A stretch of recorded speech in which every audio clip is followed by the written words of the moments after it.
feels clearly so uncomfortable talking about this subject. And the truth is, he doesn't have the balls. I want to start with an apology to each and every one of you. What the hell is the Prime Minister going on about? You Charlie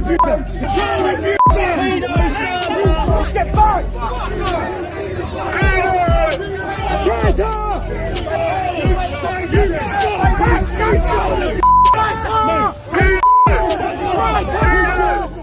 He thought he could brush it off.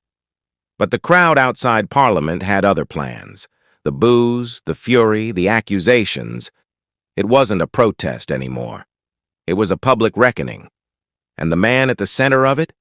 Prime Minister Keir Starmer, facing the ugliest political storm of his career. You're watching Notary Voice, where we break down the real stories behind the headlines, without spin, without compromise. It began outside the Commons, where Starmer was suddenly surrounded. Voices cut through the air. Disgrace! Shame! Accusations of protecting grooming gangs echoed as police stepped in to shield him. In moments, the Prime Minister was bundled into a police car, blue lights flashing.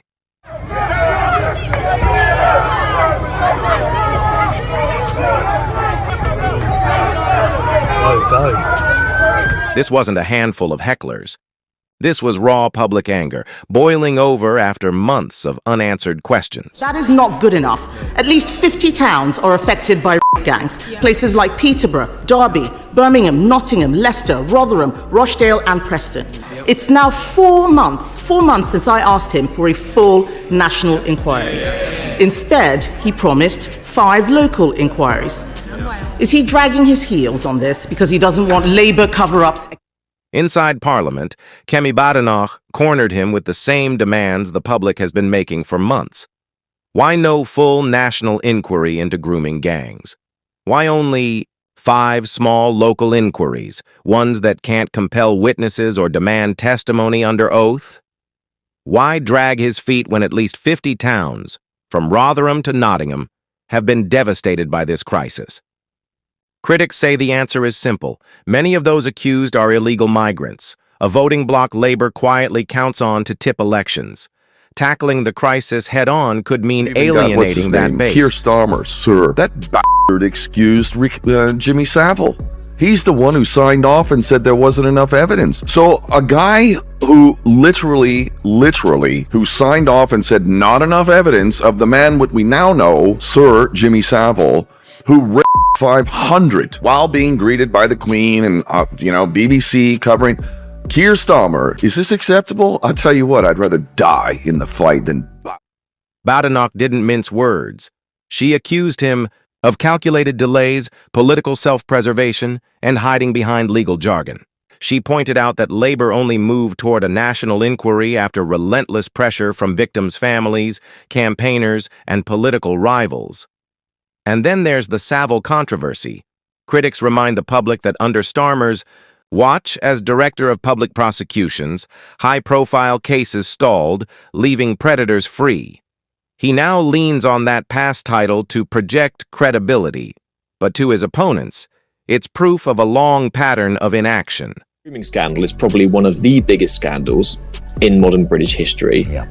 But it is also one of the biggest cover-ups in modern British history.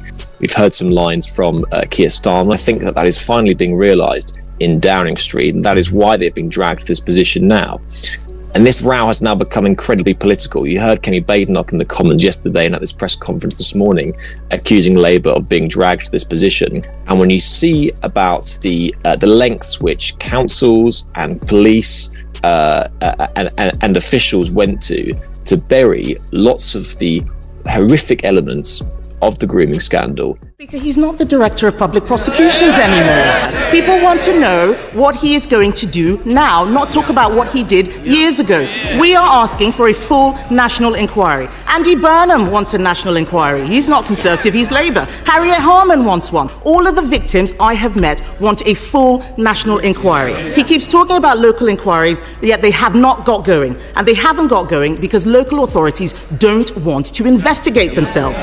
Local inquiries cannot force force witnesses to appear. Local inquiries can't force people to give evidence under oath. So why won't he have a national inquiry? About the investigation into Jimmy Savile, but I thought at that time that there simply wasn't the evidence.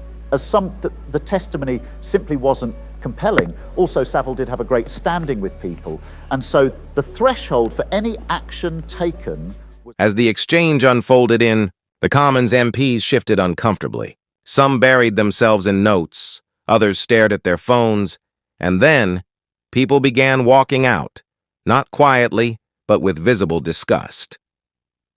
Outside Westminster, the crisis is still tearing communities apart. The arrival of hundreds of undocumented migrants every day has raised tensions, and critics argue the lack of assimilation has created dangerous gaps where exploitation thrives. Yet instead of urgent action, they say, the Prime Minister offers platitudes, delays, and promises that never materialize. Badenoch's message was blunt.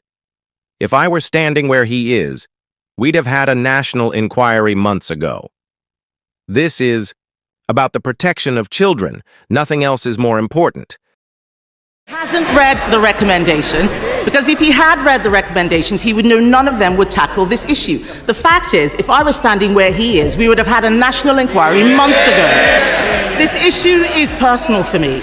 I have met many of the victims. This is about the protection of children. Nothing else is more important. I've been to Wiltshire, Lincolnshire, Northumberland, Kent.